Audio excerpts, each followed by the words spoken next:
My guest is the founder of Freedom Talk and Freedom Talk magazine.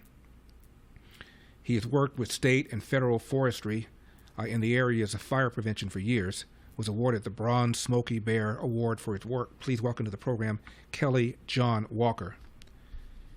Kelly, thank you very much for taking the time. I appreciate it.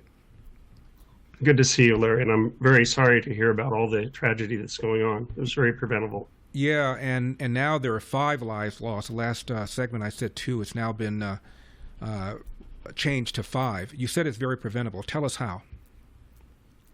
Well, I'm seeing comments on X and other platforms where people are blaming this on climate change.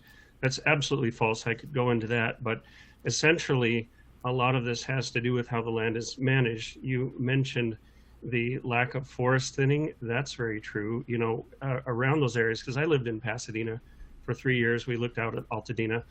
That's a chaparral community. It's a fire-prone community. It's a fire ecosystem, and fires would routinely go through there. The Native Americans, you might know, Larry, would burn some of those areas. It is manageable, but part of the problem is that some of the environmental agencies won't let you touch it. I managed Sun River, Oregon's environment and forestry for 7 years. I worked with all the agencies. I did a lot of restoration. I was trained by the Department of Defense in environmental remediation.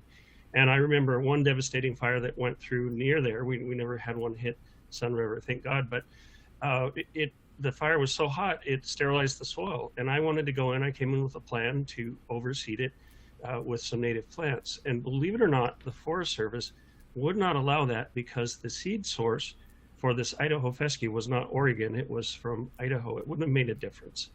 But because of that decision, invasive weeds moved in, and that's a problem you have in Southern California from disturbances.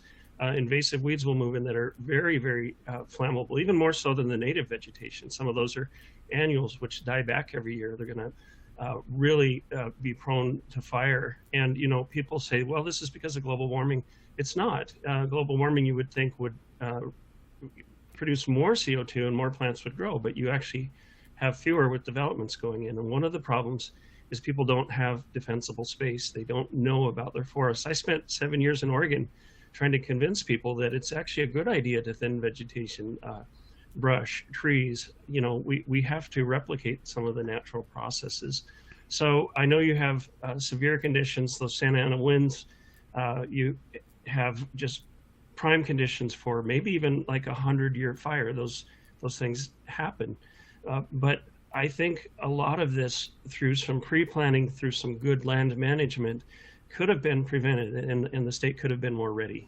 Well, I ran for governor in the recall election, as you know, in 2021, and this was a major issue. I talked with a lot of firefighters, and they said exactly what you said, that we needed to thin the forest, and Gavin Newsom flat out lied and said that he thinned 90,000 acres. It turned out it was 11,000 acres. And also you have all these environmentalists that have been attacking the forest industry. And so you have really thick trees that ought not be that way. It wouldn't be that way but for the fact that that industry has been attacked.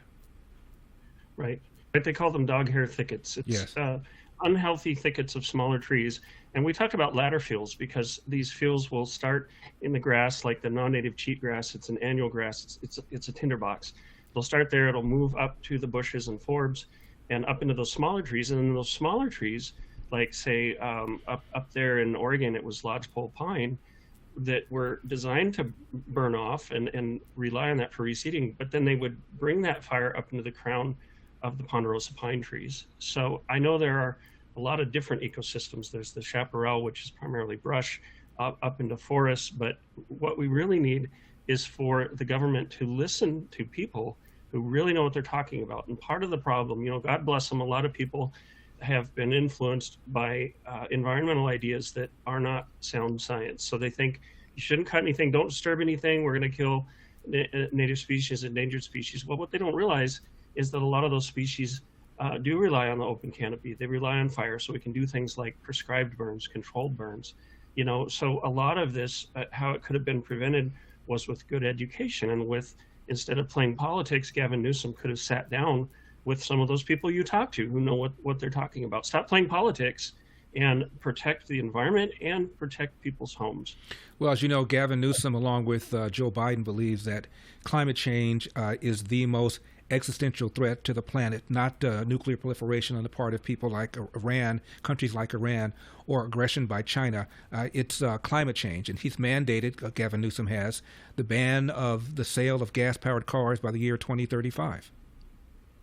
Well, that's going to do nothing. And I don't know if that will apply to the fire departments and things, but they need powerful vehicles that can get up into those areas. But really, honestly, of course, we have some effect on the environment, but I don't believe, in my professional opinion, that it's nearly as drastic as people are saying. And it's interesting to me, they went from global warming to climate change. They're really skirting the issues. And one of the issues is that, yes, we are human beings. We belong on this planet. We have to live with the ecosystem, manage the land wisely. And if we take this approach of we have to curtail all of our activities, not look for good compromise solutions, but just be drastic about this, that's going to fail. In Central Oregon, we all the agencies worked with a representative of the environmental community there. We would disagree on things, but he always came back and we worked toward a solution.